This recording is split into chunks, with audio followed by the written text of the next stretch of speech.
السلام علیکم ورحمۃ اللہ وبرکاتہ نحمدہ ونصلی علی رسولہ الکریم اما بعد فاعوذ باللہ من الشیطان الرجیم بسم اللہ الرحمن الرحیم ان الصلاة تنہی عن الفحشاء والمنکر وقال النبی صلی اللہ علیہ وسلم الصلاة معراج المؤمنین صدق اللہ العظیم وصدق رسولہ النبی الکریم ونحن علی ذلک لمن الشاہدین والشاکرین۔ میرے محترم بزرگوں اور دوستو، جیسا کہ آپ جانتے ہیں کہ پچھلے بیان میں آپ حضرات کے سامنے نماز کی اہمیت کے متعلق کچھ باتیں پیش کی گئی، اور آج انشاءاللہ نماز اشراق اور چاشت اور اوابین کے متعلق کچھ معروضات پیش کروں گا۔ دعا کرے کہ اللہ تعالیٰ مجھے صحیح کہنے اور ہم سب کو اس پر عمل کرنے کی توفیق نصیب فرمائے۔ رمضان المبارک میں نوافل کا ثواب فرضوں کے ثواب تک جا پہنچتا ہے، اس لیے ہمیں کوشش کرنی چاہیے کہ فرائض کے علاوہ سنن اور نوافل کا بھی ذوق و شوق سے اہتمام کرے۔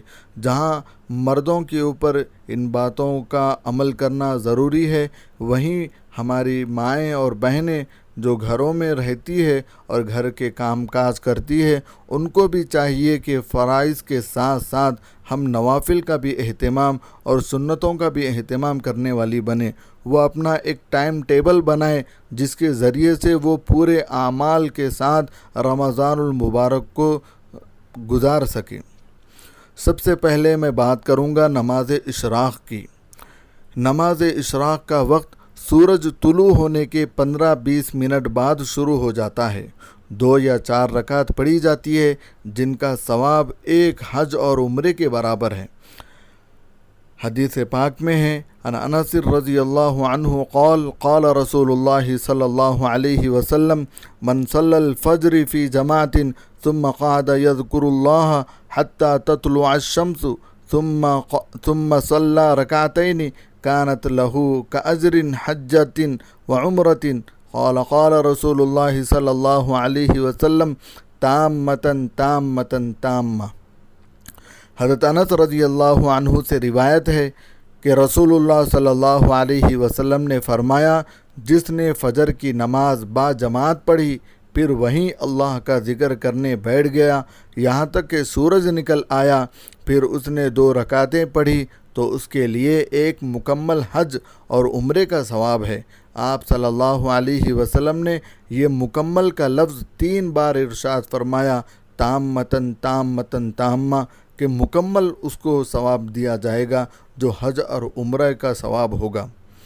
حضرت حسن بن علی رضی اللہ عنہ فرماتے ہیں کہ رسول اللہ صلی اللہ علیہ وسلم نے ارشاد فرمایا، جس شخص نے فجر کی نماز پڑھی پھر اپنی جگہ بیٹھ کر اللہ تعالیٰ کا ذکر کرنے لگا یہاں تک کہ سورج نکل آیا، پھر اس نے 2 رکعتیں پڑھی تو اللہ تعالیٰ آگ پر حرام کر دیں گے کہ اسے کھائے۔ آگ کو یہ حرام قرار دیا جائے گا کہ اس کے جسم کو کھائے جہنم میں۔ حضرت ابو امامہ رضی اللہ عنہ سے اسی مضمون کی روایت مروی ہے، ثم صلی رکعتین او 4 رکعات، پھر 2 رکعتیں پڑھے یا 4 رکعتیں پڑھے۔ ہر شخص کو اللہ تبارک و تعالیٰ اس کی ارادے اور اس کی نیت کے بقدر اللہ تبارک و تعالیٰ اسے اجر و ثواب مرحمت فرمائیں گے۔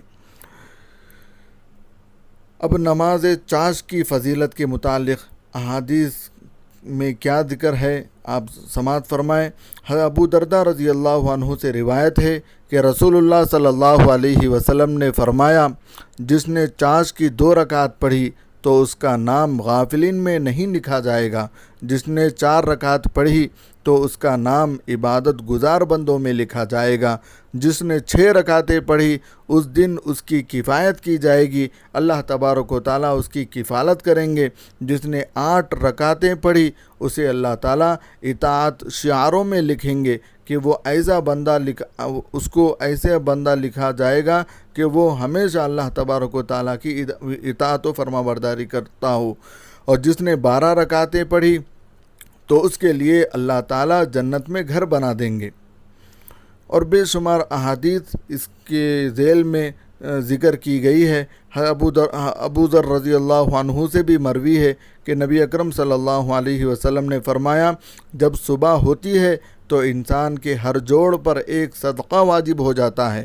ہر بار سبحان اللہ کہنا ایک صدقہ ہے، ہر بار الحمدللہ کہنا ایک صدقہ ہے، ہر بار لا الہ الا اللہ کہنا ایک صدقہ ہے، ہر بار اللہ اکبر کہنا ایک صدقہ ہے، اچھی بات کا حکم کرنا ایک صدقہ ہے، بری بات سے روکنا ایک صدقہ ہے۔ ان سب کی طرف سے چاش کی 2 رکعتیں کافی ہو جاتی ہے جنہیں انسان پڑھ لیتا ہے۔ جب انسان چاش کی نماز پڑھتا ہے تو اللہ تبارک و تعالیٰ کی طرف سے اس کے سارے صدقات ادا کر دیے جاتے ہیں۔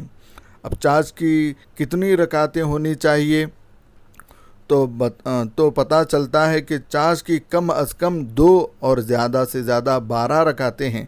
حضرت ابو درداء رضی اللہ عنہ جس میں 2 سے 12 رکعت کا ذکر ہے، جس کا تذکرہ پچھلی حدیث میں گزر چکا۔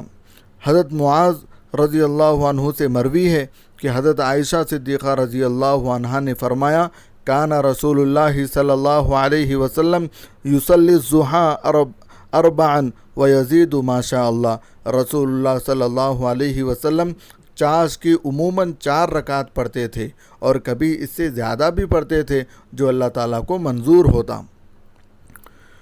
ام ہانی رضی اللہ عنہ فرماتی ہیں، نبی اکرم صلی اللہ علیہ وسلم فتح مکہ کے دن میرے گھر تشریف لائے، غسل کیا اور 8 رکعت نمازیں پڑھی۔ میں نے کبھی اس سے ہلکی پھلکی نماز نہیں دیکھی، لیکن آپ صلی اللہ علیہ وسلم اس نماز میں بھی رکوع و سجود پورے ادا کر رہے تھے۔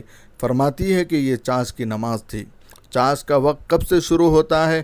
جان لینا چاہیے کہ سورج کے طلوع ہونے کے بعد، یعنی سورج کے نکلنے کے بعد شروع ہو جاتا ہے اور زوال تک رہتا ہے، یعنی جب سورج اپنے سر کے اوپر آ جاتا ہے تو اس کو زوال کہتے ہیں، اس وقت تک رہتا ہے۔